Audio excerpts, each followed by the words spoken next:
Números, capítulo 16, a partir do versículo 31. Nós paramos no versículo 30 e a gente vai terminar então do 31 até o finalzinho, que é o 41, e depois a gente lê do 42 em diante. Eu vou ler de novo esse contexto, né, do 31 em diante, só para a gente pegar a história de onde nós paramos e a gente continua. Paz, Senhor, quem eu não falei, Soninha, Marli, Sandra, Aguinaldo, acredito que pode estar por aí ainda, Renatinha, Dai, glória a Deus, né? Vamos lá, vamos seguir. Então, Números, capítulo 16, versículo 31, diz assim: Assim que Moisés acabou de dizer tudo isso, o chão debaixo deles fendeu-se, e a terra abriu a sua boca e os engoliu juntamente com suas famílias, com todos os seguidores de Corá e com todos os seus bens. Desceram vivos à sepultura, com tudo o que possuíam. A terra fechou-se sobre eles e pereceram, desaparecendo do meio da assembleia. Diante dos seus gritos, todos os israelitas ao redor fugiram, gritando: a terra vai nos engolir também. Então veio fogo da parte do Senhor e consumiu os 250 homens que ofereciam incenso. O Senhor disse a Moisés: diga a Eleazar, filho do sacerdote Arão, que apanhe os incensários dentre os restos fumegantes e espalhe as brasas, porque os incensários são santos. Os incensários dos homens que pelo seu pecado perderam a vida serão batidos em forma de lâminas e servirão de revestimento do altar, pois foram apresentados ao Senhor e se tornaram sagrados. Que sejam um sinal para os israelitas. O sacerdote Eleazar juntou os incensários de bronze que tinham sido apresentados pelos que foram consumidos pelo fogo. Os incensários foram batidos e serviram de revestimento do altar. Como o Senhor tinha dito por meio de Moisés, isso foi feito como memorial para os israelitas, a fim de que ninguém que não fosse descendente de Arão queimasse incenso perante o Senhor, para não sofrer o que Corá e os seus seguidores sofreram. No dia seguinte, toda a comunidade de Israel começou a queixar-se contra Moisés e Arão, dizendo: vocês mataram o povo do Senhor. Quando, porém, a comunidade se juntou contra Moisés e contra Arão, e eles se voltaram para a tenda do encontro, repentinamente a nuvem cobriu e a glória do Senhor apareceu. Então Moisés e Arão foram para a frente da tenda do encontro, e o Senhor disse a Moisés: saia do meio dessa comunidade, para que eu acabe com eles imediatamente. Mas eles se prostraram com o rosto em terra, e Moisés disse a Arão: pegue o incensário e ponha incenso nele, com fogo tirado do altar, e vá depressa até a comunidade para fazer propiciação por eles, porque saiu grande ira da parte do Senhor, e a praga começou. Arão fez o que Moisés ordenou e correu para o meio da assembleia. A praga já havia começado entre o povo, mas Arão ofereceu o incenso e fez propiciação por eles. Arão se pôs entre os mortos e os vivos, e a praga cessou. Foram 14.700 os que morreram daquela praga, além dos que haviam morrido por causa de Corá. Então Arão voltou a Moisés à entrada da tenda do encontro, pois a praga já havia cessado. Capítulo 16 é um episódio extremamente triste no contexto da jornada de Israel rumo à terra prometida. Aliás, o livro de Números tem mostrado para nós o quanto o coração daqueles homens, daquelas pessoas, estavam ainda distantes da obediência do Senhor.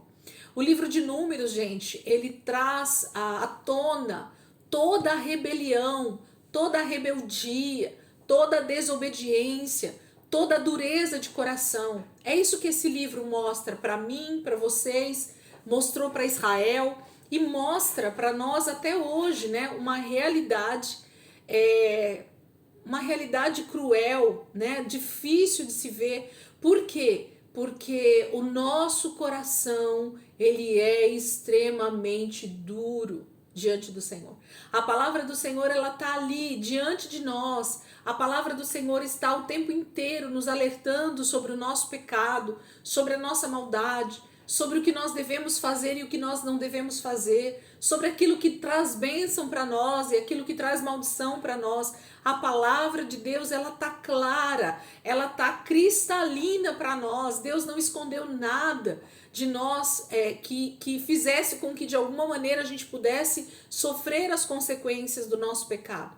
Mas nós, com o nosso coração obstinado, com o nosso coração endurecido, sem desejar de verdade obedecer ao Senhor, mas a gente quer suprir as nossas carências, né? De deuses, de bênçãos que nós queremos ter, de lutar com o nosso braço. E durante esses capítulos do livro de Números, é isso que o Senhor está mostrando, uma jornada do povo dele, que ele coloca Moisés como esse intercessor, Arão e a tribo de Levi como essa tribo que está totalmente separada, que vai precisar o tempo todo se santificar, se separar, se consagrar, para poder falar com o Senhor, para poder fazer os sacrifícios em prol do povo. Então, o contexto é dessa realidade. Deus envia um libertador, Moisés, tipificando o próprio Cristo. Deus separa uma tribo e diz para eles: vocês precisam ser santos, porque vocês vão ser aqueles que vão fazer todos os sacrifícios, vocês vão se colocar diante de mim em prol de todo Israel. Então existe uma tribo que está lá sacrificando realmente a sua vida em renúncia, em santificação, em busca, né, do Senhor, enquanto que as outras 11 tribos estão ali com o seu egoísmo, com a sua desobediência, com o seu fanatismo, com a adoração aos seus deuses interiores do seu coração, tentando de alguma maneira dizer que eles não precisam de Deus, dizer que eles preferiam o Egito, dizer que eles preferiam qualquer outro líder menos Moisés. É isso que Corá, Datã e Abirão disseram aqui para nós. Nós queremos outros líderes, nós também falamos com Deus, nós também somos santos, nós também somos consagrados. Gente, como a gente tem essa mania de não querer nos submeter às autoridades, à liderança que o Senhor coloca sobre a nossa vida. A gente tem dificuldade em ter líder em vários aspectos. A gente tem dificuldade de se submeter ao marido, à esposa. Os filhos têm dificuldade de submeter aos pais, né? Nós que já fomos filhos, também os mais velhos aqui, nós tivemos dificuldade de nos submeter aos nossos pais. Nós temos dificuldade de nos submeter a pessoas que estão nos aconselhando quando nós estamos caminhando para o pecado. Nós temos dificuldades de buscar essa submissão no Senhor, em reconhecer a nossa fragilidade, em reconhecer o nosso pecado e fugir dele. Nós temos essa dificuldade. Com Israel não foi diferente. E o capítulo 16 então mostra nitidamente para nós que eles não queriam a liderança de Moisés e Arão. E por causa disso, eles literalmente chamam essa responsabilidade para eles, dizendo que eles também são consagrados. E o estrago, ele foi muito grande. E o problema de um rebelde não é o problema só do seu pecado. Se somente Corá, Datã e Abirão tivessem morrido por consequência desse pecado de rebelião que eles cometem, estava tudo certo. O pecado do homem leva ele à morte, né? Então é um homem sofrendo as consequências pelo seu pecado. Porém, não é isso que a gente vê aqui na palavra. O que a gente percebe na palavra é que as famílias desses homens sofreram as consequências com eles, porque eles já estavam contaminados por essa rebelião.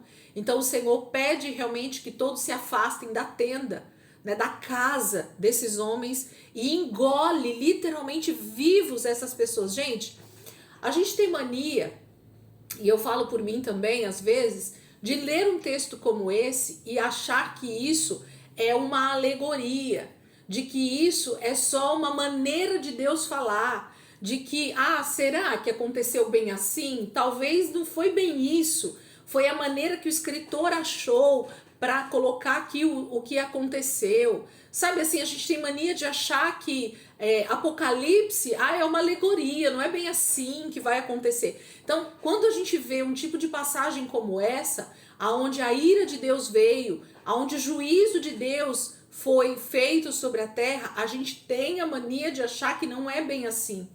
E a gente tenta passar panos quentes, né? Porque o que a gente não quer é acreditar que o nosso pecado também pode ser julgado pelo Senhor da mesma maneira. E nós vamos sofrer juízo da mesma maneira. Então a gente não quer reconhecer que esse Deus, ele é justo juiz, porque muitas vezes nós não queremos nos arrepender dos nossos pecados e a gente olha para a Bíblia Sagrada como um livro que conta historinha da carochinha. E essa aqui parece ser uma história da carochinha.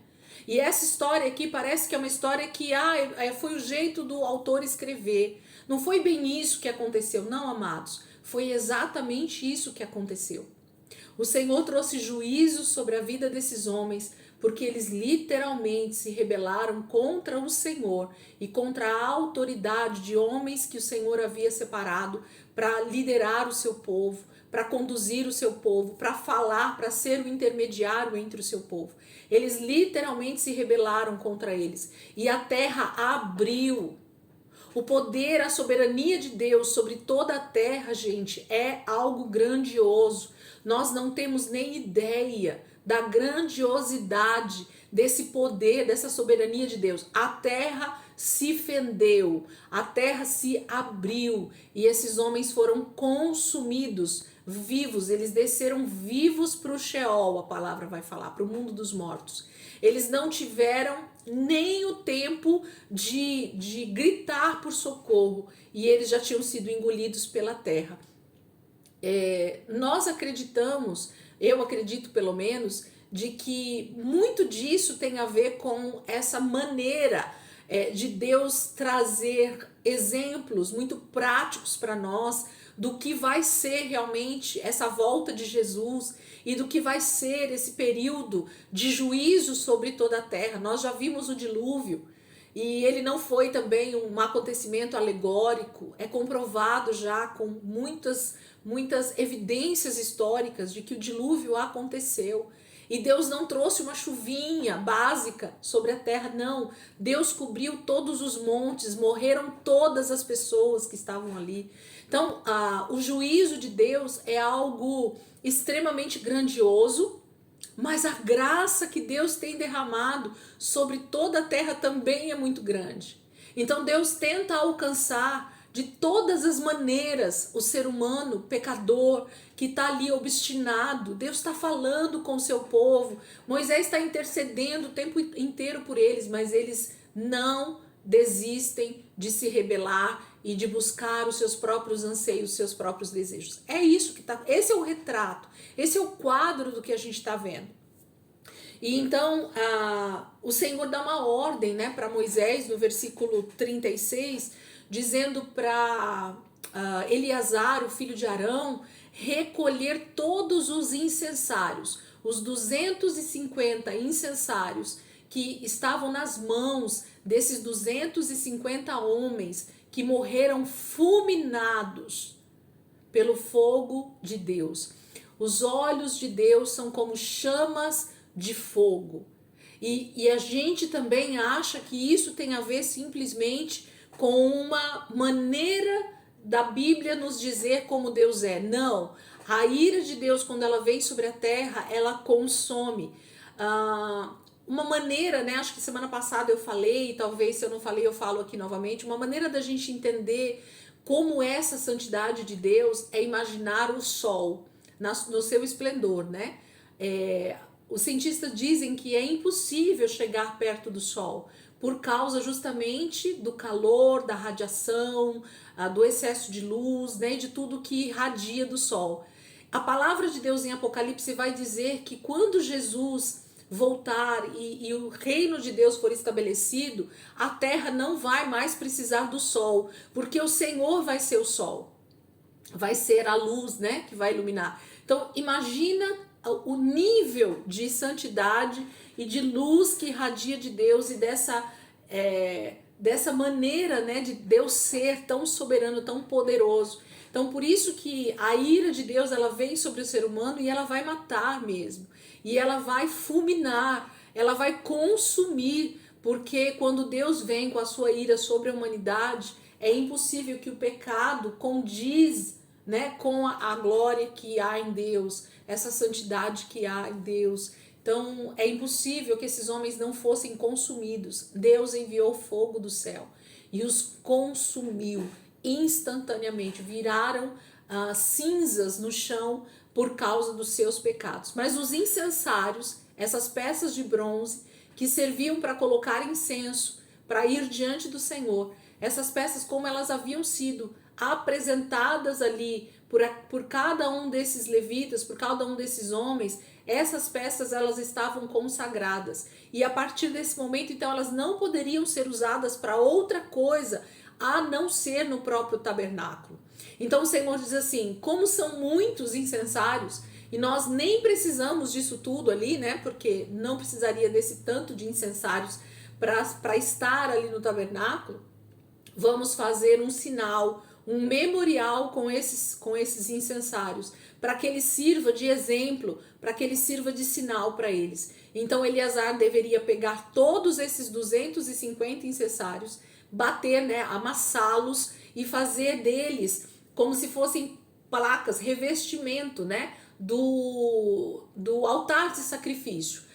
A única peça que serviria ali para ser colocada essa quantidade de placas de bronze seria justamente o altar de sacrifício. Então, cobriria todo o altar de sacrifício com essas placas de bronze e ficaria ali latente, né, para todo mundo ver aquelas plaquinhas ali fixadas, né, soldadas naquele altar de incenso como um exemplo do que o pecado faz conosco. O pecado nos leva à ruína, o pecado nos leva à morte, o pecado nos destrói, literalmente, foi isso que aconteceu com eles. Então, só dos homens com incensário foram 250 que foram mortos por causa de uma rebelião de Corá, Datã e Abirão. Homens que incitaram esses 250 homens a se rebelar contra Moisés e contra Arão. As consequências de darmos ouvidos para rebeldes, para pessoas que decidem não obedecer o que o Senhor está mandando. As famílias de Corá, Datã e Abirão também, a Bíblia não fala quantos, mas uma família, as 3 famílias inteiras foram levadas à morte também nesse momento. Então, se a gente colocar aí pai e mãe, pelo menos 3, 4 filhos de cada família aí, nós podemos colocar aí já um número de quase, 30, 40 pessoas também que acabaram morrendo ali com as suas famílias, com Corá, Datã e Abirão. Então a gente tem aí um número de quase 300, só aqui, eu acredito que seja muito mais, mas fazendo uma conta por baixo, 300 pessoas só nesse episódio dos incensários, dessa rebelião diante de Moisés e Arão ali na tenda do encontro. Não satisfeitos com isso, sempre tem aquelas pessoas que preferem julgar as coisas de acordo com o que elas estão vendo, achando que os rebeldes é que são ainda os bonzinhos da história. E é isso que o finalzinho aqui desse primeiro trecho que a gente leu vai mostrar. Vai dizer assim, o versículo 41. No dia seguinte, toda a comunidade de Israel começou a queixar-se contra Moisés e Arão, dizendo: vocês mataram o povo do Senhor. Vocês percebem, gente, que depois de ver a ira de Deus consumindo as famílias de Corá, Datã e Abirã engolidos pela terra, o episódio foi extremamente terrível, né? Imagina ver isso acontecer. Então, essas famílias todas foram mortas instantaneamente, engolidos pela terra. 250 homens diante da tenda do encontro, fulminados vivos, viraram cinzas. E aí a comunidade de Israel, a Bíblia vai falar toda a comunidade, porque provavelmente uniu-se um grande número de pessoas revoltados com o que havia acontecido. Porque de verdade eles acham que foi Moisés e Arão que fizeram com que Deus se irasse contra esses homens. Olha só, a gente sempre olha as coisas com um olhar de acordo com a nossa ideia, com com a nossa concepção e nunca pelo olhar da palavra. A gente sempre traz um julgamento pela circunstância. A gente sempre traz um julgamento por aquilo que nós estamos vendo com os nossos olhos. Mas quando a gente vai mais a fundo, a gente percebe que o pecado é que tem destruído a humanidade. Não tem a ver com Deus. Deus somente consumiu esses homens, só matou esses homens por causa da própria rebeldia deles e do pecado deles. A morte, gente, o juízo de Deus só vem para os desobedientes. Deus nos ama. Deus não tem prazer na morte do ímpio, a palavra vai dizer. Deus deseja salvar, mas a nossa obstinação é que faz com que Deus seja obrigado a executar juízo. Quando nós não queremos ouvir o Senhor, nós não queremos nos arrepender, o juízo de Deus vai vir porque ele precisa ser Deus. Para os obedientes, vida eterna. Para os desobedientes, morte eterna. Não tem meio termo, ok? Só existem dois caminhos. E um desses caminhos é o que o ser humano decide trilhar. Então Deus precisa ser Deus. Se ele disse que o pecado traz a morte, ele vai precisar matar, mesmo que esse não seja o desejo real de Deus. E não é, nunca é. Mas ele precisa cumprir a sua própria palavra para justamente continuar sendo Deus. E aí essa comunidade se reúne e diz que foi Moisés e Arão que mataram o povo do Senhor. Olha que terrível. Versículo 42 então diz que quando a comunidade se juntou contra Moisés e Arão e eles se voltaram para a tenda do encontro, repentinamente a nuvem cobriu e a glória do Senhor apareceu. Gente, Moisés já sabia o que estava vindo por ali. Moisés já sabia o que estava vindo por ali. Ele tinha acabado de vivenciar essa mesma situação no dia anterior com os incensários, com Corá, Datã e Abirão. A rebelião, a obstinação, a palavra vinda contra o Senhor, a palavra que vem contra o ungido do Senhor, né, contra aquele que Deus levanta, ela vai trazer a mesma consequência. E olha o que o Senhor então fala, versículo 43. Então Moisés e Arão foram para a frente da tenda do encontro. E o Senhor disse a Moisés, novamente, saia do meio dessa comunidade, para que eu acabe com eles imediatamente. Olha, volta um pouquinho, versículo 21. Olha a frase como é a mesma, gente. Versículo 21. Versículo 20. E o Senhor disse a Moisés e Arão, afaste-se dessa comunidade, para que eu acabe com eles imediatamente. Irmãos, Deus não tem paciência com obstinados, com rebeldes, com pessoas que fazem com que o seu povo venha a pecar, falando contra ele. Esses homens não estão falando contra Moisés e contra Arão. Lembra que eu falei semana passada que a grande questão aqui, e sempre é, quando a gente fala contra o nosso irmão, contra uma liderança, nós estamos falando contra o Senhor. É isso que a gente precisa ter em mente. Quando você reclama de uma liderança, quando você reclama de um líder, quando você reclama do seu... E reclamar aqui que eu quero dizer, quando você vai contra, tá? Quando você se levanta em rebeldia, em rebelião contra um líder, contra seu pai, contra sua mãe, contra um patrão, contra qualquer autoridade que o Senhor instituiu sobre você, você atrai sobre você a ira de Deus. Você atrai sobre você essa maldição que a palavra de Deus diz sobre os rebeldes, sobre os obstinados, sobre aqueles que se desviam da palavra de Deus. Então Moisés e Arão já sabiam o que ia acontecer. Mais uma vez haveria morte no meio de Israel, porque eles estavam falando, não era contra Moisés e contra Arão, eles estavam falando, era contra o próprio Deus. Esse que é o grande problema. E o Senhor então fala a Moisés, sai do meio deles, eu vou destruir. E aí ele diz assim, mas eles se prostraram com o rosto em terra. Olha a intercessão de novo. Moisés é esse intercessor, gente. Eles se prostraram com o rosto em terra e disseram, Moisés disse a Arão, pegue seu incensário e ponha incenso nele com fogo tirado do altar e vá depressa até a comunidade para fazer propiciação por eles, porque saiu grande ira da parte do Senhor e a praga começou. O que está acontecendo aqui, ó? Moisés e Arão, eles estão diante da turma se rebelando novamente, dessa comunidade falando de novo contra eles. Aí eles percebem, Moisés já sabia o que ia acontecer, Deus iria matar todos aqueles que estavam realmente se rebelando contra ele novamente.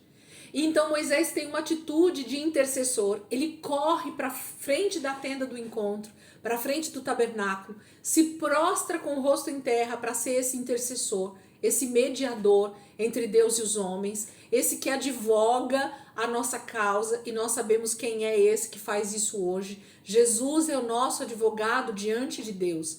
Ele intercede por nós todo o tempo, para que a ira de Deus não nos mate quando nós pecamos.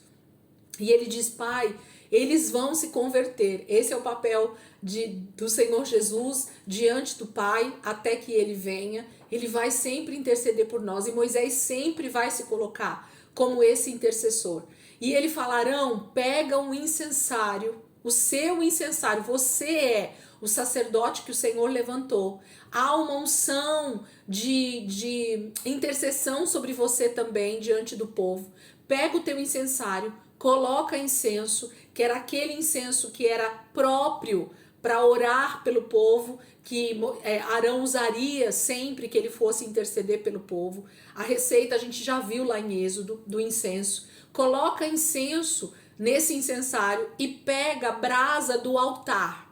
Pega a brasa viva do altar, do fogo santo, e coloca aí para esse fogo queimar e o incenso subir, e você vai interceder, Arão, por esse povo que está se rebelando, para que Deus não mate todo mundo.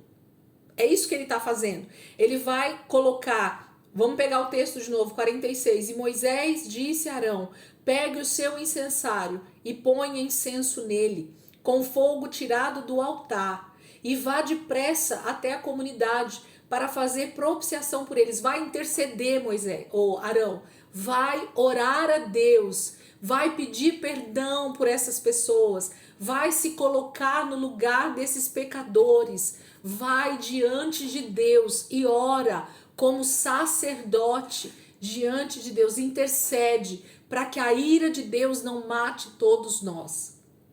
Era isso que Moisés está pedindo para Arão fazer. Seja esse sacerdote nesse momento e interceda. Esse é o papel do sacerdote. Interceder pelos pecadores diante de Deus. Lembra que todos nós somos sacerdotes? Nós temos nas nossas mãos o poder da intercessão, o poder de falarmos com o Senhor, para que o Senhor alcance, para que o Senhor perdoe, para que o Senhor não traga a sua ira sobre a humanidade, para que haja realmente ainda salvação, para que haja arrependimento. O nosso papel como sacerdote é esse.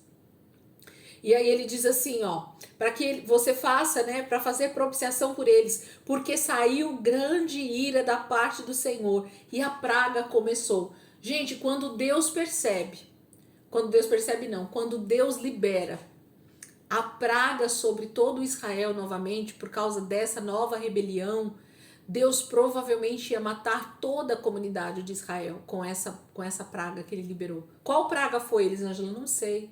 Pode ter sido qualquer tipo de praga que mate as pessoas instantaneamente, né? Pode ser uma doença, pode ser uma febre, pode ser simplesmente um AVC, não sei, uma praga o Senhor envia sobre eles. E então Arão vai para o meio da comunidade onde está o povo e vai interceder, vai orar literalmente por esse povo com o incensário dele de sacerdote na mão, com o incenso ali subindo, né, diante de Deus, o incenso que o Senhor havia determinado que ele fizesse. E o fogo é do altar, é do lugar onde queimava o sacrifício, era do lugar aonde o sacrifício estava. Lembra que todo dia de manhã eles colocam o sacrifício no altar? Então, Deus, ele se responsabiliza por aquilo que ele fala. Se Deus diz que nós podemos interceder e Deus vai ouvir a nossa intercessão, é isso que está acontecendo nesse momento. Arão se torna esse intercessor pelo povo, para que a praga não mate toda a comunidade. Porém, a praga já tinha atingido a muitos por causa da rebelião deles. Então a praga, aí diz assim no versículo 48, Arão se pôs entre os mortos e os vivos, e a praga cessou. No meio de pessoas já morrendo com essa praga que o Senhor enviou, Arão começa a orar, começa a interceder, começa a se colocar como esse intercessor, como esse sacerdote, com o incensário dele na mão. E ele diz: Senhor, perdoa. Senhor, perdoa. Eu imagino que a oração de Arão foi algo extremamente doloroso, difícil, porque ele estava vendo que as pessoas estavam morrendo ali naquele momento diante dele. E olha o que acontece então, finalzinho aqui do capítulo 16. Foram 14.700. Circula isso, gente. 14.700 pessoas morreram com essa praga nesse momento. Se Moisés não intercede, se Arão não vai com o incensário diante desse povo também interceder, muito provavelmente Deus teria exterminado o povo de Israel. Elisângela, Deus ia fazer isso? Ia. O pecado, infelizmente, atrai a ira de Deus e Deus precisa cumprir a sua palavra. Ele diz que o pecado leva à morte. E é morte eterna que a palavra está querendo dizer. Não simplesmente morte física. Porque nós que somos salvos teremos também provavelmente uma morte física. Mas nós sabemos que temos uma ressurreição nos aguardando. Então tá tudo certo. Teremos um reencontro com o Senhor na ressurreição dos mortos. Mas e aqueles que morreram em pecado? Eles sabem que eles vão ressuscitar, mas para a morte eterna. Eles terão a segunda morte, que a palavra vai dizer, né? E essa morte é morte eterna. Então, quando a pessoa morre em pecado, há uma destruição eminente, né? Não vai haver ressurreição para a vida, só vai haver ressurreição para a morte eterna. E é isso que está acontecendo com esses homens aqui, que infelizmente pecaram novamente contra o Senhor. Já não bastasse as famílias de Corá, Datã e Abirão, se não bastasse os 250 com incensário diante da tenda, agora mais 14.700 homens, mulheres, não sei quantas pessoas a Bíblia não vai descrever, mas fala que foram 14.700. Grava esse texto na sua mente, no teu coração, que esse texto vai vir à tona lá na frente.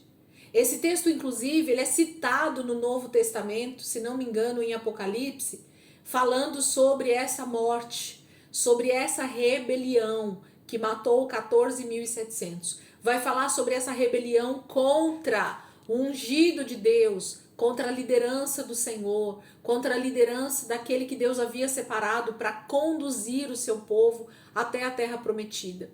Então nós precisamos tomar muito cuidado com essa questão de acharmos que nós podemos ir contra aquilo que Deus está fazendo na terra, através de pessoas que nós achamos que não são do Senhor, que não são ungidas, que Deus não levantou. A gente precisa tomar muito cuidado com isso. Deus traz a sua ira e traz morte sobre todos os rebeldes. Rebelião é um pecado terrível diante do Senhor. Então vai falar que morreram daquela praga naquele momento 14.700, além dos que já haviam morrido por causa de Corá. Então Arão voltou a Moisés à entrada da tenda do encontro, pois a praga já havia cessado. Graças a Deus pela intercessão de Moisés e de Arão, porque cessou a praga no momento em que eles se colocaram diante do Senhor para interceder, para que a ira de Deus cessasse, para que Deus perdoasse. Então, olha o poder da oração, o poder da intercessão, o poder de nós realmente nos colocarmos, como chamam, né, no mundo dos evangélicos agora, na brecha, né, das pessoas. Então, Há poder na nossa intercessão. Deus ouve a oração.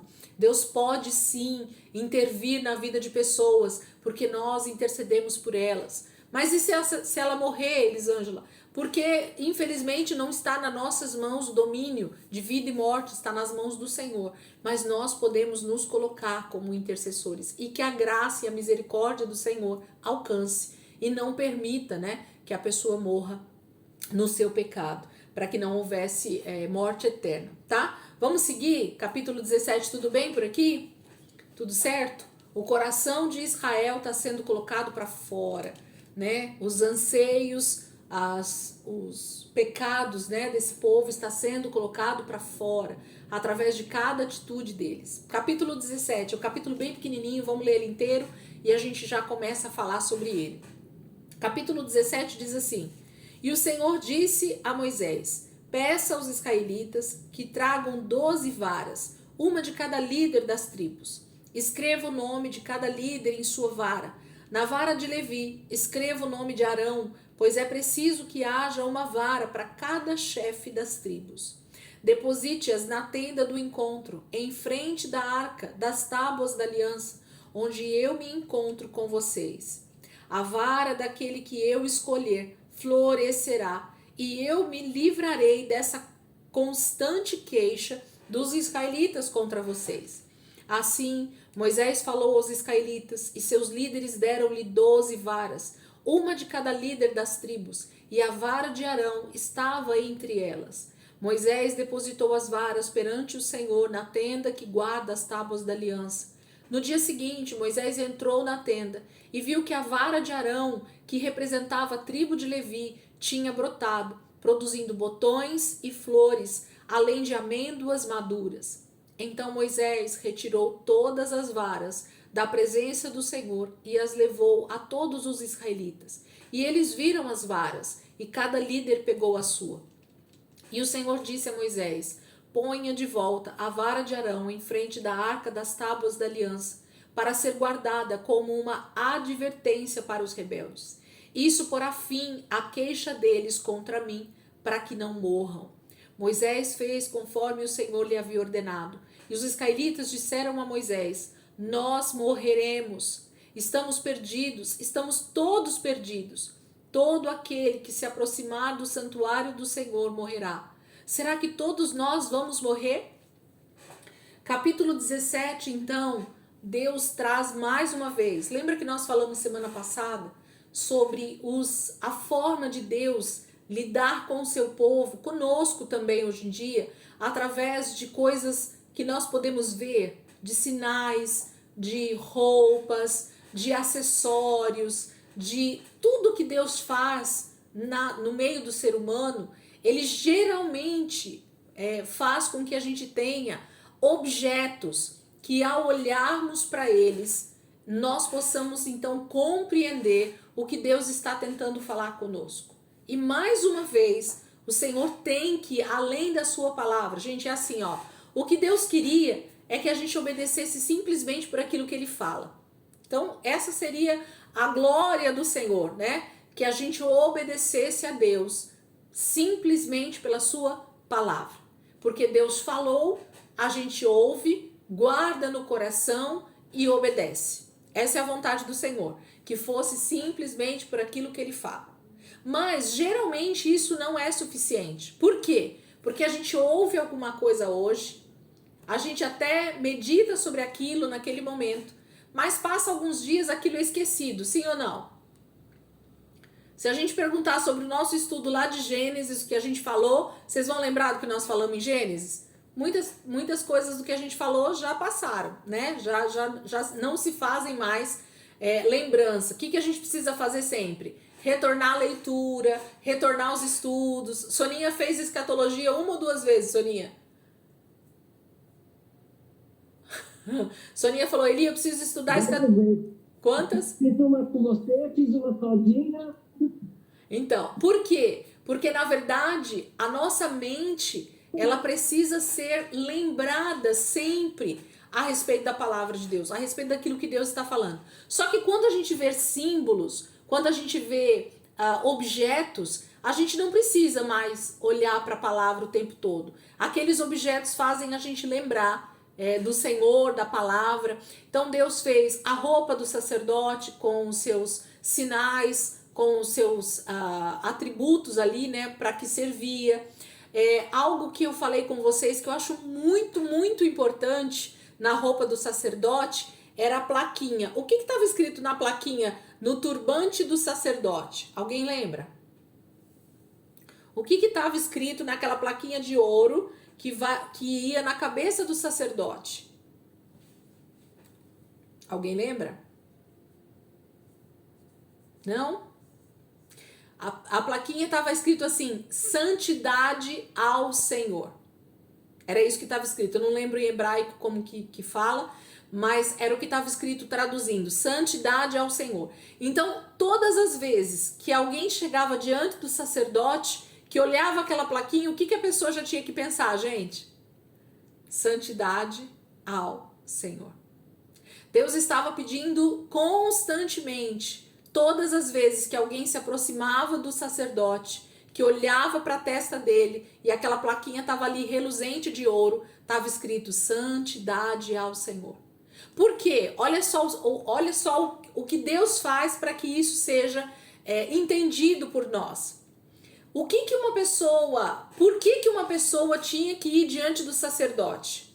Quem quer falar? Por que uma pessoa tinha que ir na presença do sacerdote? Fala aí para mim alguém.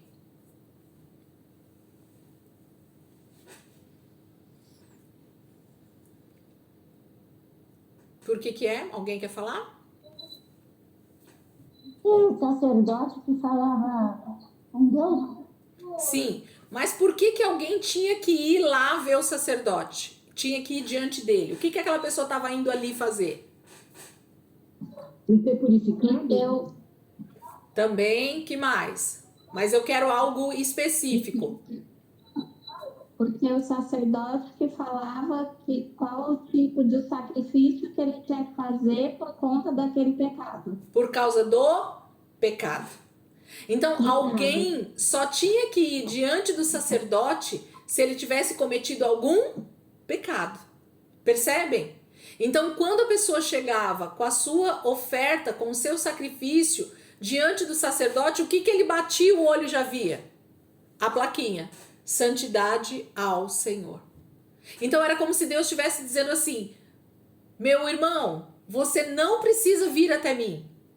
Você pode ter contato com o Senhor, você pode estar na presença do Senhor no seu dia a dia, na sua vida cotidiana. Você só precisa ser santo. Você precisa estar se santificando. Você não pode pecar. Porque cada vez que você peca, você é obrigado a vir diante de mim e lembrar, e ser lembrado, na verdade, santidade ao Senhor. Percebe os sinais? Cada vez que alguém via o sacerdote andando com a sua roupa, com aquelas filigramas, né, com as fitas azuis, o que isso representava, que a gente viu semana passada ou retrasada? A respeito dos 613 mandamentos que o Senhor deixou. Então a roupa daquele sacerdote, a roupa daqueles homens, eles traziam à memória do povo de Israel como um todo os mandamentos do Senhor. Então eles tinham que estar constantemente lembrando. Então cada sinal, né? O que o Senhor fala muito forte conosco hoje em dia dentro das igrejas? A Santa Ceia. O que é o pão e o vinho, o suco de uva que está ali em cima da mesa? É somente um pão e um suco de uva? Não. É um sinal, é uma lembrança. O próprio Jesus disse: todas as vezes que comerdes esse pão e beberdes desse vinho, desse cálice, vocês estão lembrando da minha morte até que eu venha. Então, cada vez que a gente celebra a Páscoa, que a gente celebra a Santa Ceia, o que a gente está fazendo é vendo com os nossos olhos um sinal que Deus deixou, uma maneira de nós visualizarmos a crucificação de Jesus, o sacrifício de Jesus por nós. E isso é tudo que Deus deixou para Israel, as festas, os tipos de roupa, o tipo de comida. Por que eles tinham que comer, gente, na Páscoa, cordeiro, ervas amargas, e pão asmo, pão sem fermento, percebe? Tudo tem um significado. Quando eles comiam o pão sem fermento, eles lembravam do pecado, que eles não podiam ter pecado. Quando eles comiam o cordeiro, eles lembravam que era o cordeiro que tinha libertado eles ali do Egito, né, da morte, dos primogênitos, inclusive. Quando eles comiam ervas amargas, a palavra vai dizer que era para eles lembrarem do tempo da escravidão. Então, para eles não esquecerem disso, cada ano, quando eles celebravam a Páscoa, que eles colocavam esses elementos na mesa para comer, o que é que eles traziam à memória, gente? Tudo isso que nós estamos falando. Percebe? Deus vai usar de símbolos, de sinais, para falar com a humanidade, porque a gente esquece muito rápido das coisas. A gente esquece muito rápido dos mandamentos. A gente esquece muito rápido do que a gente tem que fazer e do que a gente não tem que fazer. A gente esquece muito rápido, né? Então, todos esses são sinais e maneira de Deus falar. Então, no caso da vara de Arão, vamos voltar aqui para o capítulo 17. Não foi diferente. O Senhor falou assim, eu vou de uma vez por todas deixar um sinal, algo que Israel vai olhar, vai ver, vai lembrar, e eles vão se lembrar desse acontecimento, desse capítulo 16 aqui, desse episódio trágico no meio de Israel por causa da rebelião contra Moisés e contra Arão. Então nunca mais Israel se levantaria contra a liderança de Moisés e de Arão como sacerdote, porque de uma vez por todas Deus estava deixando um sinal para eles lembrarem da morte de todas essas pessoas que tinham morrido quando eles se levantaram contra a liderança de Moisés e de Arão. Então Deus pede aí para Moisés pegar 12 varas de amendoeiras, né? Porque a gente sabe lá que vai florescer amêndoas, então a gente já sabe. Peça aos israelitas que tragam 12 varas, uma de cada líder das tribos. Escreva o nome de cada líder em sua vara. Na vara de Levi, escreva o nome de Arão. Então, quem estava representando ali a tribo de Arão, de Levi, era a família sacerdotal. Então, na de Levi, na vara de Levi, que provavelmente algum líder trouxe, era para escrever o nome de Arão. E essas 12 varas, então, foram colocadas lá dentro do Santo dos Santos, do lado da Arca da Aliança. Foram colocadas lá dentro, de um dia para o outro, elas dormiram lá. E no dia seguinte, Moisés foi até lá novamente e pegou essas 12 varas e trouxe para fora da tenda do encontro. E quando ele trouxe para fora da tenda do encontro, somente uma vara havia florescido de um dia para o outro, numa noite. Isso fora ainda do galho, né? Pensa uma árvore, gente, da flor e fruto fora do galho. Pensa no milagre, né? Sem precisar da árvore, o ramo, né? Essa vara floresceu, literalmente. Então a palavra vai dizer que quando Moisés tira para fora, versículo 8, no dia seguinte, Moisés entrou na tenda e viu que a vara de Arão, que representava a tribo de Levi, tinha brotado, produzindo botões e flores, além de amêndoas maduras. Gente, a vara cortada do pé, que foi levada para dentro da tenda do encontro, para o Santo dos Santos, ela floresce sozinha, pelas mãos do Senhor, pela soberania de Deus. Deus faz uma vara florescer com flores e amêndoas maduras, de um dia para o outro, com menos de 24 horas. Uma vara floresce, o sinal do Senhor a respeito do seu chamado para o sacerdote da família de Levi, para a família de Arão e os seus próximos descendentes. A partir desse momento aqui, ninguém mais de Israel iria falar contra o sacerdócio da tribo de Levi, mais precisamente da família de Arão. Deus estava provando, através de um sinal, que ele havia escolhido a família de Arão e os seus descendentes para serem os sacerdotes diante dele em favor de todo Israel. pronto. A soberania de Deus, o milagre do Senhor é estabelecido aqui. E então não há dúvidas mais a partir de então a respeito do chamado sacerdotal da família de Arão. Gente, só aproveitando esse ensejo aqui para nós, o que é que tem esculpido no candelabro? Alguém sabe me dizer quais são as coisas que foram esculpidas no candelabro, na peça que vai dentro do lugar santo? Qual era? Qual é o formato do candelabro? Além dele ter 7 hastes, né? O que é que tem nessas hastes? Qual é a figura que Deus manda eles esculpirem nessas hastes? Alguém lembra? De cor aí? Amêndoas, né? Exatamente. As amendoeiras. Exatamente, as flores de amendoeira, né? As amêndoas, as flores de amêndoas. Então, percebe a soberania de Deus mostrando que essa árvore, essa amêndoa, ela representa essa questão de Deus estar com a liderança, com o domínio, com a soberania dele. Então, além de ter esculpido no próprio candelabro, nós temos aqui uma vara que justamente é uma vara de amendoeira.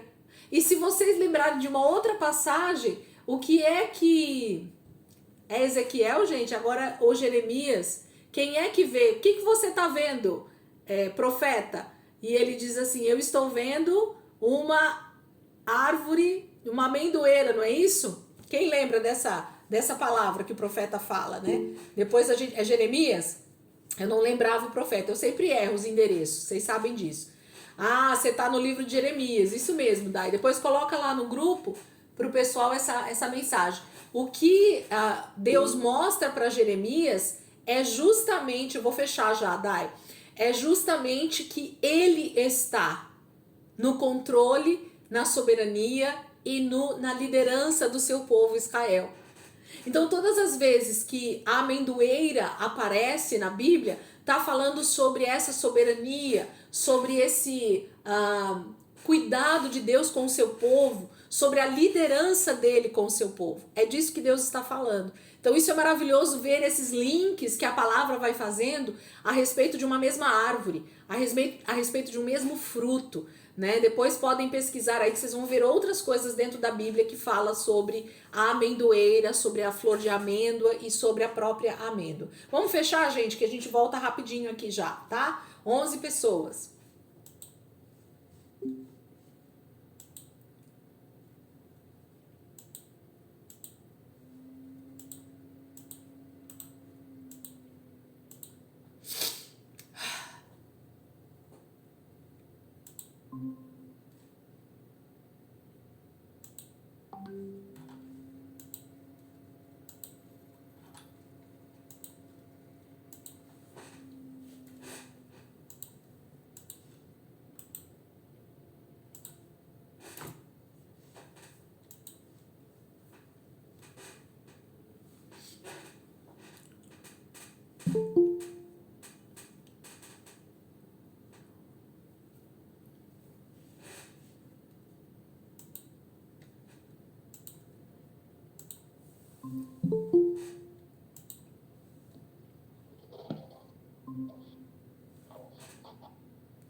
Então, mais uma vez, o Senhor diz na sua palavra a respeito de um sinal. Olha o que o Senhor fala aqui para nós, gente, a respeito dessa questão da vara, né, que floresce de Arão. Versículo 10, olha só. O Senhor disse a Moisés, ponha de volta a vara de Arão em frente da arca das tábuas da aliança, para ser guardada como uma advertência. Então, essa palavra advertência, eu não sei como é que tá aí na Bíblia de vocês, mas ela diz assim, ó, como uma advertência para os rebeldes. Então, todas as vezes que alguém pensasse em se levantar contra a liderança de Arão, contra o sacerdócio, na verdade, de Arão, essa vara estava ali para dar uma advertência, para lembrá-los que o Senhor havia feito esse chamado para ele, de que não tinha a ver com um ser humano querendo estar acima de outros, de que não tinha sido Moisés que tinha levantado Arão como líder, sendo seu irmão, de que não era Arão mesmo que tinha decidido ser líder sobre Israel, de que ele não tinha decidido esse chamado sacerdotal, mas que o próprio Senhor havia escolhido no meio do seu povo uma tribo e uma família que serviria constantemente diante do Senhor em favor de todo o povo. Nós, como sacerdotes, somos esses que, se decidirmos, né, de acordo com o chamado do Senhor, e isso eu estou falando agora porque todos nós somos sacerdotes. Quem me viu pregar sobre isso, nós já falamos isso aqui quando nós passamos por essa passagem lá em Êxodo. Todos nós somos sacerdotes. Então, é uma decisão nossa tomar posicionamento de santidade, de nos colocarmos realmente como esses intercessores, de realmente sermos essa voz de Deus para as pessoas que estão caminhando para o inferno, para que elas sejam alcançadas pelo favor de Deus como nós fomos. O papel do sacerdote é esse, de estar entre Deus e os homens, de fazer essa propiciação. Nós temos um sumo sacerdote diante de Deus, que é Jesus Cristo, mas nós somos esses sacerdotes que o Senhor escolhe aqui na terra para sermos esses intercessores, para sermos essas pessoas que o Senhor vai usar como uma grande tribo, né? Hoje não mais a tribo de Levi de Israel, mas a tribo sacerdotal em toda a terra. Filhos de Deus que estão sendo então chamados para esse chamado de santidade, de intercessão, de fazermos esse sacrifício das nossas vidas em prol de pregar o evangelho para outras pessoas. É para isso que nós somos chamados. Há uma responsabilidade para nós, né? De exercermos isso. Então isso era uma advertência para quem, gente? Para todo mundo? Não, para os rebeldes. A palavra vai ser bem clara. Circula aí na tua Bíblia ou anota isso. A vara de Arão, ela é um sinal para qualquer rebelde que se levantar contra a liderança de Arão diante do Senhor. E aí termina o capítulo 17 dizendo assim: Moisés fez conforme o Senhor lhe havia ordenado, e os israelitas disseram a Moisés: quando eles olham para aquela vara que floresceu mesmo fora da árvore, da amendoeira, então cai a ficha, gente, do povo de Israel naquele momento. Cai a ficha, literalmente. Eles falam: nós vamos morrer, porque nós nos rebelamos contra Moisés e contra Arão. Nós vamos sofrer as consequências da nossa rebelião. Eles sabem o que eles falaram no versículo 41. Olha o que eles falam no 16, 41. No dia seguinte, toda a comunidade de Israel começou a queixar-se contra Moisés e Arão, dizendo: vocês mataram o povo do Senhor, nós também somos santos, né? Corá, Datã e Abirão falaram isso. Então, todas as vezes que a gente se levanta contra Deus, contra a liderança, nos tornamos rebeldes, nos tornamos aqueles que vão sofrer as consequências. E o povo fala: nós estamos perdidos. Versículo 12, né? Nós morreremos, estamos perdidos, estamos todos perdidos. Todo aquele que se aproximar do santuário do Senhor morrerá. Será que todos nós vamos morrer? Então, tipo assim, a santidade de Deus trouxe temor. A vara ter florescido milagrosamente trouxe temor. Então, Deus sempre põe sinais, Deus sempre põe essa forma de nós visualizarmos as coisas para que a gente possa crer. Gente, seria muito mais simples crer simplesmente pela palavra, por aquilo que Deus diz. Mais uma vez eu vou dizer isso. Mas nós precisamos ver para crer, né? Não é assim que a gente fala? A gente precisa ver para crer.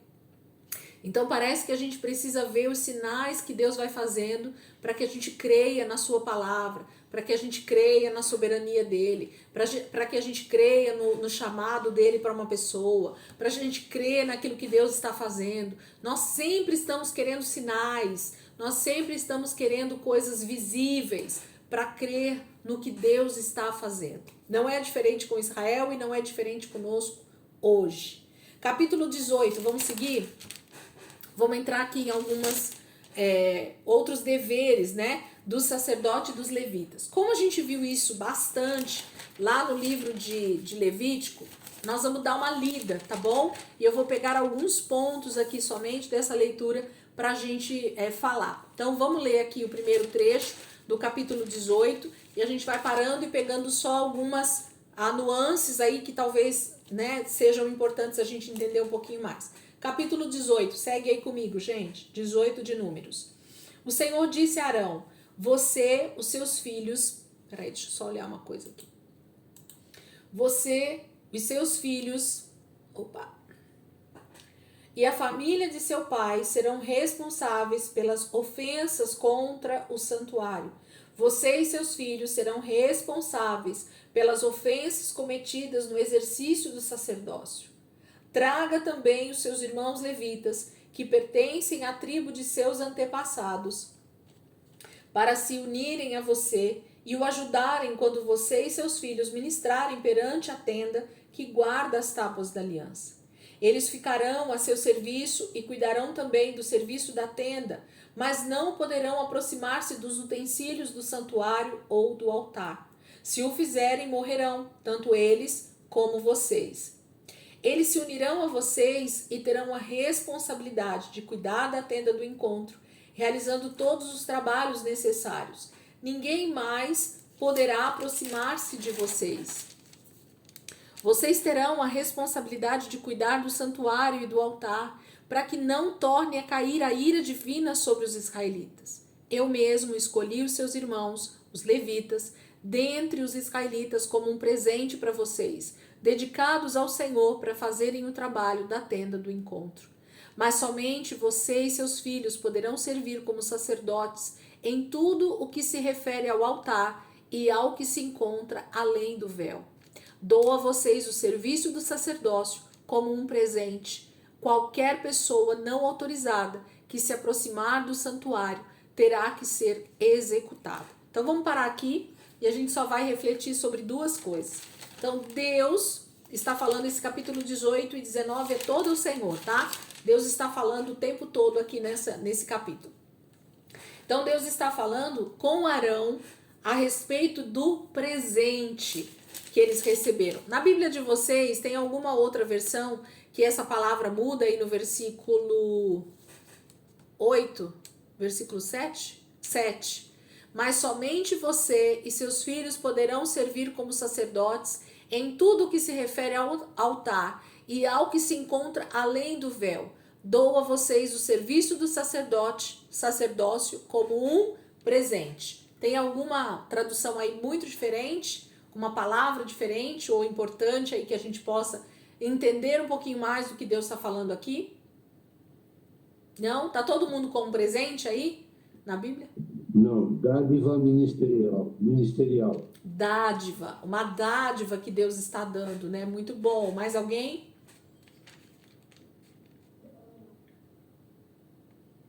Não? Então, percebe que esse versículo aqui faz toda a diferença para nós entendermos o que Deus está falando sobre o que é o serviço sacerdotal. Para Deus é um presente que Ele está dando. Por que, gente, que é um presente? Você está sendo o canal do Senhor para ser esse intermediário entre Deus e os pecadores, entre Deus e os homens. Mas isso é algo super... eu sou maior do que alguém? Não! A questão é que você está recebendo uma dádiva, como está na tradução do pastor Marcos. Você está recebendo um presente de Deus. E Deus está dizendo assim: eu estou te separando, eu estou te consagrando, eu estou te chamando para o serviço sacerdotal.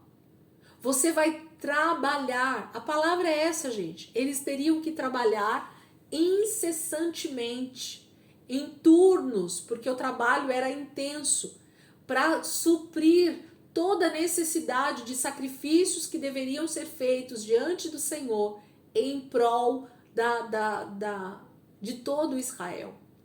Havia um trabalho a ser feito para que a ira de Deus não viesse sobre o seu povo e os matasse.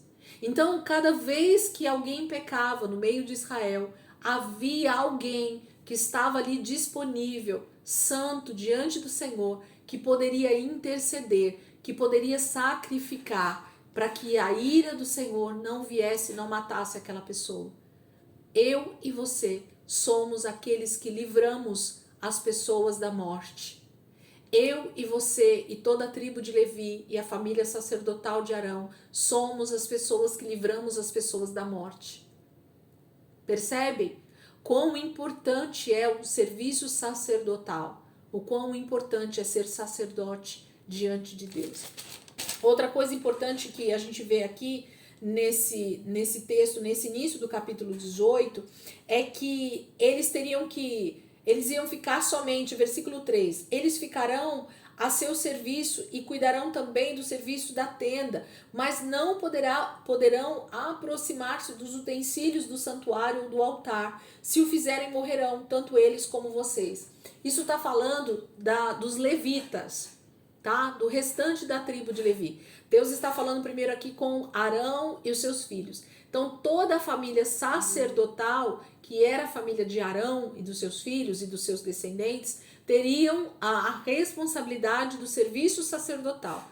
E os levitas seriam os seus auxiliares em todo o trabalho do tabernáculo. Só que eles não poderiam se aproximar nem do altar, nem das peças que ficavam no lugar santo, muito menos no Santo dos Santos. Então, os levitas eram realmente os auxiliares dos sacerdotes.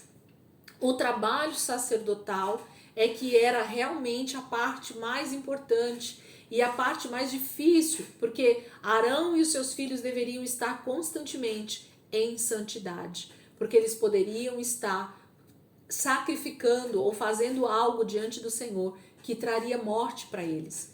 E se mais alguém se aproximasse desse lugar, seria morto. Por que, Elisângela?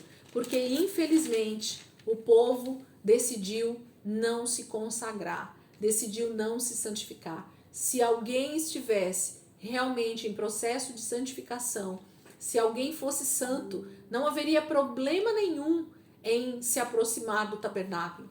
Porém, nós sabemos que, infelizmente, antes de Cristo, todos nós pecamos e destituídos estávamos da glória de Deus. Se não nascêssemos de novo, era impossível nós nos achegarmos a Deus. Então, o que Deus está dizendo é que, infelizmente, todo o seu povo não haviam nascido de novo e nem poderiam. Jesus não tinha vindo. Era só um grande, eu vou colocar teatro aqui, vocês me perdoem pela palavra, é a palavra que está vindo. Era um grande teatro para Deus mostrar essa grande redenção que viria. Então, os sacrifícios representavam Cristo, o próprio tabernáculo representava Cristo, tudo ali no Velho Testamento apontava para Cristo.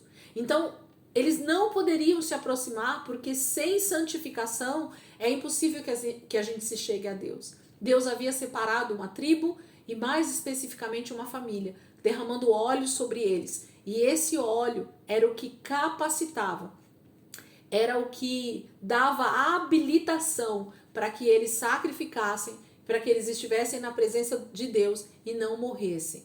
Então havia uma habilitação dada por Deus para que eles dirigissem aquele tabernáculo. Se outra pessoa, sem essa habilitação, sem essa capacitação, sem esse óleo derramado, fizesse qualquer trabalho ali no tabernáculo, iria morrer por causa da santidade de Deus, por causa da pessoa estar morta espiritualmente, ok? Vamos continuar aí, versículo 8 em diante. Olha só o que a palavra está dizendo para nós.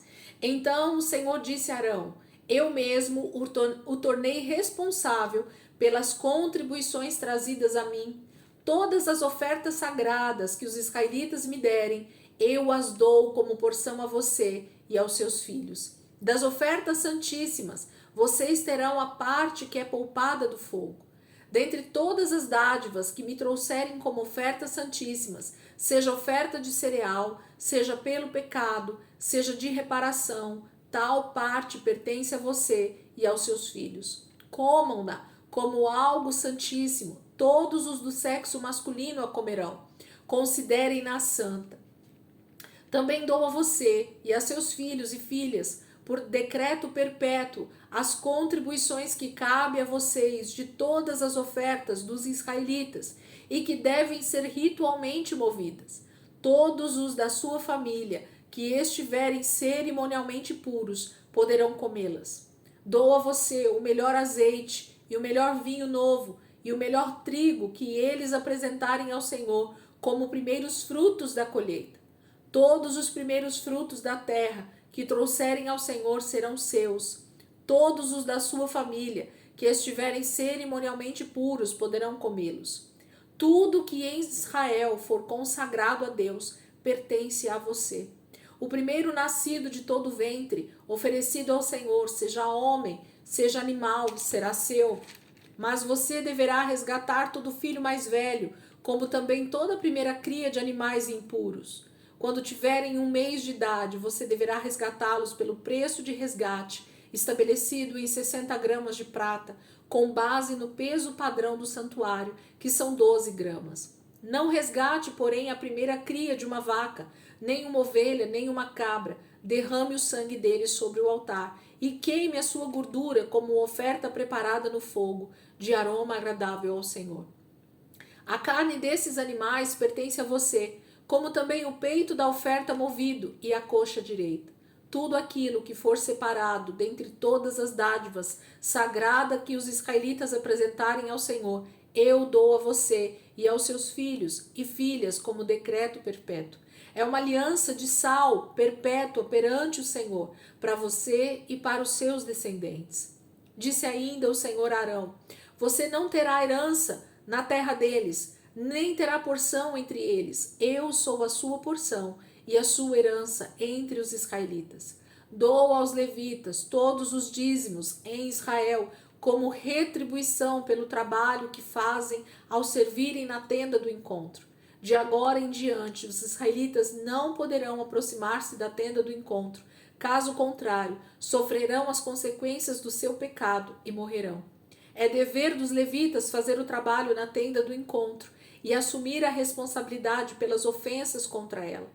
Este é um decreto perpétuo pelas suas gerações. Eles não receberão herança alguma entre os israelitas. Em vez disso, dou como herança aos levitas os dízimos que os israelitas apresentarem como contribuição ao Senhor.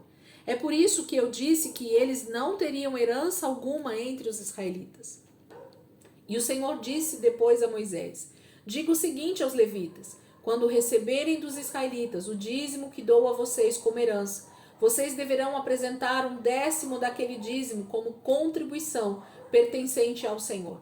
Essa contribuição será considerada equivalente à do trigo tirado da eira e do vinho do tanque de prensar uvas. Assim vocês apresentarão uma contribuição ao Senhor de todos os dízimos recebidos dos israelitas. Desses dízimos vocês darão a contribuição do Senhor ao sacerdote Arão. E deverão apresentar como contribuição ao Senhor a melhor parte, a parte sagrada, de tudo o que for dado a vocês. Digo aos levitas: quando vocês apresentarem a melhor parte, ela será considerada equivalente ao produto da eira e do tanque de prensar uvas. Vocês e suas famílias poderão comer desta porção em qualquer lugar, pois é o salário pelo trabalho de vocês na tenda do encontro. Ao apresentarem a melhor parte, vocês não se tornarão culpados e não profanarão as ofertas sagradas dos israelitas, para que não morram. Gente, pensa num texto que eu gosto, né? Quem está comigo aí há mais tempo, quem inclusive já participou, assistiu o estudo que a gente fez logo quando eu cheguei na ICP sobre primícias, dízimos e ofertas, a gente se aprofundou muito nesse assunto. E esse capítulo 18, ele vai falar justamente sobre essas questões que são importantíssimas dentro da palavra de Deus, mas que infelizmente às vezes mal estudadas, mal interpretadas e mal administradas. Então a gente tem no meio evangélico principalmente, mas no meio cristão em geral, um erro extremamente terrível a respeito do entendimento sobre essas questões de primícias, dízimos e ofertas. E quanto mais a gente estuda e quanto mais a gente se aprofunda nisso, mais a gente vai perceber o quão isso é importante, mas o quanto isso deve ser colocado no seu devido lugar. E essa para mim é a grande questão, colocar cada coisa no seu devido lugar. Por quê? O que eu vou dizer aqui para vocês para a gente começar esse entendimento? A grande questão a respeito disso é também achar, lembra que eu falei no início da aula, que a gente acha que algumas passagens da Bíblia, elas são só uma explicação para aquela época, elas são só uma explicação que o autor teve naquele momento para explicar o que Deus estava fazendo naquele momento. A Bíblia é só uma grande alegoria, né? Tudo isso é dito, principalmente quando diz respeito a consequências de pecado, que foi o que nós lemos lá no capítulo 16. Todas as vezes que a gente vê a ira de Deus sendo derramada sobre a terra, a gente tem a tendência de achar que isso já foi, já passou e não vai acontecer mais. Parece que aquele pecado era muito mais grave do que o nosso pecado de hoje. Então isso foi o que a gente falou lá no capítulo 16. Aqui no capítulo 18, a gente tem uma outra questão também que virou quase que um paradigma, uma dificuldade mesmo no meio cristão, que é falar sobre primícias, dízimos e ofertas. E por que isso se tornou algo difícil? Porque, na verdade, as pessoas tendem a fazer interpretações segundo o seu entendimento e não segundo o que a Bíblia está dizendo para ser feito, ok? Então, essa é a grande questão também. E quando eu olho para a palavra, eu olho e digo, Senhor, está aqui, está escrito. Nós precisamos seguir à risca toda a Bíblia, não somente aquilo que a gente acha que é para esses dias, não somente aquilo que a gente acha que é para o nosso tempo, mas a Bíblia ela é de Gênesis a Apocalipse para todo sempre. A palavra não muda, não mudou e não vai mudar. A palavra é eterna, Deus é eterno, ok? Então, quando Deus institui algumas questões aqui na palavra, essas questões elas são um decreto perpétuo e aqui no capítulo 18 não é diferente. Vamos aprofundar um pouquinho mais aqui para a gente poder ver o que está sendo dito.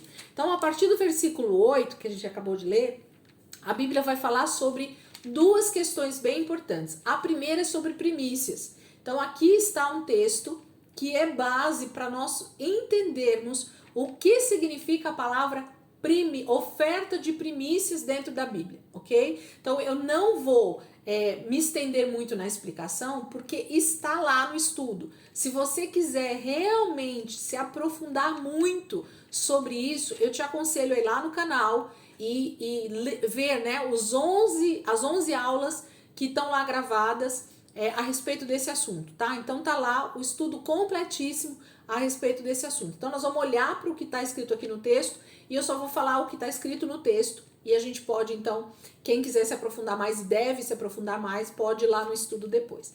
Então o versículo começa, o 8, dizendo assim, ó: Então o Senhor disse a Arão, aqui a conversa não é para Moisés, é para Arão: Eu mesmo o tornei responsável pelas contribuições trazidas a mim. Todas as ofertas sagradas que os israelitas me derem, eu as dou como porção a você e aos seus filhos. Deus está dizendo assim, Arão, todas as ofertas, todas as porções que Israel trouxer a partir de agora, eles estão entregando para mim como oferta, porém eu, o Senhor, estou dando a você pelo trabalho sacerdotal que você está fazendo para mim. Então Deus institui para Arão um tipo de salário que é totalmente diferente de qualquer salário que a gente possa imaginar na terra, ok? É isso que Deus está fazendo. E ele diz que isso seria para a porção, né, para ele e para os seus filhos. Então, essa primeira porção, que são as chamadas primícias, elas não são para toda a tribo de Levi. Não. Essa primeira porção, que são as primícias, ela é somente para Arão e a sua família, para a família sacerdotal, ok? É claro isso dentro do texto aqui, a gente vai lendo. Olha, versículo 9. Das ofertas santíssimas, vocês terão a parte que é poupada do fogo.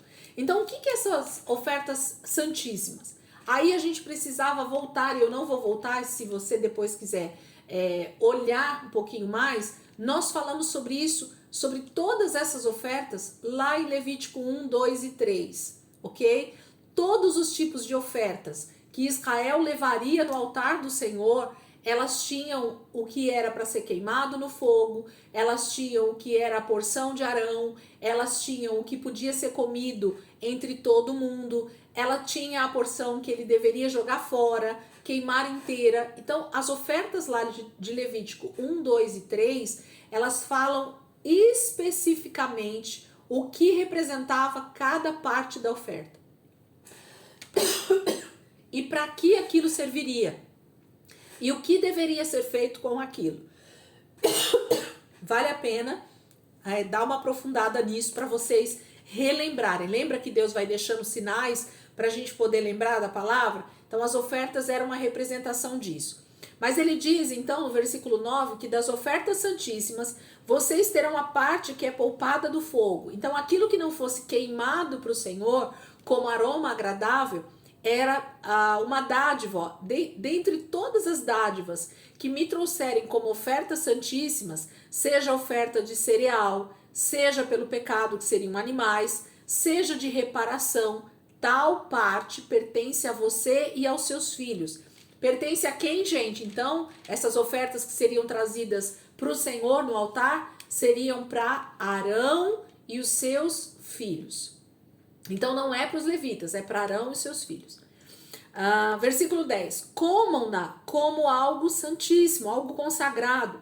Todos os do sexo masculino a comerão. Considerem-na santa. Então, todos os sacerdotes, todos os filhos de Arão e os seus descendentes teriam parte nessa alimentação, poderiam comer dessas carnes, poderiam comer dessas ofertas, ok? Eles tinham essa parte como um pagamento, um salário pelo seu trabalho. Era a parte de Deus para eles. Versículo 11. Também dou a você e aos seus filhos e filhas, agora entrou as mulheres na história, tá? Agora é a família toda. Por decreto perpétuo, circula isso, decreto perpétuo. Tudo que está na Bíblia como decreto perpétuo escrito é porque vale até a eternidade. Até Jesus voltar e tornar a eternidade. Então, é algo perpétuo. Também dou a você e aos seus filhos e filhas, por decreto perpétuo, as contribuições que cabem a vocês de todas as ofertas dos israelitas e que devem ser ritualmente movidas. Quando a palavra vai falar ritualmente movidas, é porque Arão sempre fazia um ritual com aquelas ofertas, de apresentar ao Senhor. Então, por exemplo, ele pegaria lá um jarro de farinha e ele fazia, né, um ritual, apresentava ao Senhor. Senhor, tá aqui a oferta da Aninha perante o Senhor recebe essa oferta, recebe como um cheiro agradável diante do Senhor. Então ele movia isso ritualmente, ele orava, ele fazia um ritual com aquela oferta. Porém, depois que ele fazia isso, aquele cereal, aquele animal, aquele vinho, o que quer que fosse, aquilo não era para ser desperdiçado. Alguém deveria comer, alguém deveria se apropriar daquilo. E o Senhor está dizendo então, versículo 11, também dou a você. Arão, é para você e para sua família inteira. Vocês podem tomar dessas ofertas que são movidas para mim como alimento para vocês. Todos os da sua família que estiverem cerimonialmente puros poderão comê-la. Só se alguém estivesse em pecado, essa pessoa não poderia comer desses alimentos. Por quê? Porque o alimento era santíssimo. tinha sido apresentado diante de Deus. Então uma pessoa em pecado não pode comer. Vocês lembram de alguma coisa, gente, que também não pode comer em pecado? A ceia, né? Ok? Entenderam aí qual é a questão? Então, ninguém da família sacerdotal, ninguém que fosse sacerdote, poderia se apropriar ou comer algo se ele não tivesse puro, se ele não tivesse consagrado, se ele não tivesse realmente santificado. Porque senão isso traria morte. Então, examine-se, pois, o homem a si mesmo, e então coma. Entendeu? Essa que é a questão. Comer daquilo que é consagrado a Deus é muito perigoso. Por quê? Porque eu preciso entender que eu tenho um chamado à santidade. Eu tenho um chamado à santificação. Aquilo é meu por direito. Eu posso comer.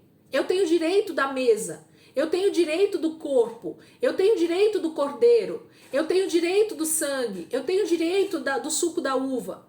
Porém, eu preciso estar puro. Eu preciso estar em santidade. Porque se eu não tiver, eu preciso me consertar primeiro. Deus está dizendo que essas pessoas poderiam comer. O que elas precisavam fazer era estar cerimonialmente puro. Lembra das questões cerimoniais? Não era que a pessoa tinha pecado, mas ela estava impura. E se ela tivesse impura, o que ela precisava fazer? Se a pessoa que está com uma roupa branca suja a roupa, o que ela precisa fazer? Lavar. Ok? E aí ela pode participar novamente. Então é disso que Deus está falando aqui. Arão, a sua família, os seus filhos, as suas filhas, toda a sua família, eles vão poder, é deles, eu dou em decreto perpétuo para vocês, vocês vão poder comer disso. A única questão é que eles precisam estar cerimonialmente puros. Versículo 14. Tudo que em Israel for consagrado a Deus pertencerá a você. Gente, a palavra tudo na Bíblia significa tudo. Ok? Não tem tradução para a palavra tudo. Tudo é tudo. Então, o que Deus está dando para Arão e para a família dele, para a família sacerdotal? Tudo o que em Israel for consagrado a Deus pertencerá a você. Então, toda oferta, e ele vai falar de primícia, ou toda oferta que se trouxesse diante do Senhor, era de propriedade de Arão e da sua família, era deles. Eles podiam comer, eles podiam beber, eles podiam usufruir de tudo isso. Versículo 15. O primeiro nascido de todo o ventre oferecido ao Senhor, seja homem, seja animal, será seu. Mas você deverá resgatar todo filho mais velho, como também toda a primeira cria de animais impuros. Quando tiverem 1 mês de idade, você deverá resgatá-lo pelo preço. Então, quando era a primeira cria ou o primeiro ser humano, né, um filho primogênito, ele deveria ser resgatado com um valor monetário. Lembra lá do resgate? O Senhor fala aqui de novo. Então, Arão, esse você não pode ficar. A pessoa paga, né, o salário ali por aquela pessoa, aquela oferta, e pode levar embora, ok? E o animal, o Senhor está dizendo, os impuros você também resgata. A pessoa paga, te dá lá 60 gramas de prata e ela pode levar embora esse animal. Não é para você comer e não é para você ficar. O único animal que ele deveria ficar das primícias seria os animais, a vaca, né? Versículo 17, não resgate, porém, a primeira cria de uma vaca, nem uma ovelha, nem uma cabra. Derrame o sangue dele sobre o altar e queime a sua gordura como oferta preparada no fogo de aroma agradável ao Senhor.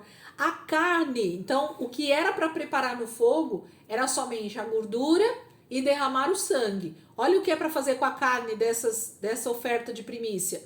A carne desses animais pertence a você, como também o peito da oferta movida e a coxa direita. Então, a carne era para Arão comer. Pertencia a ele e a sua família. Ele poderia comer, usufruir dessa oferta. 19. Tudo aquilo que for separado dentre todas as dádivas sagrada que os israelitas apresentarem ao Senhor, eu dou a você e aos seus filhos e filhas como decreto perpétuo. É uma aliança de sal, perpétua perante o Senhor, para você e para os seus descendentes. Era deles. Deus estava dando. Deus não quer carne de animais, Deus não come, gente, Deus não precisa comer, ok?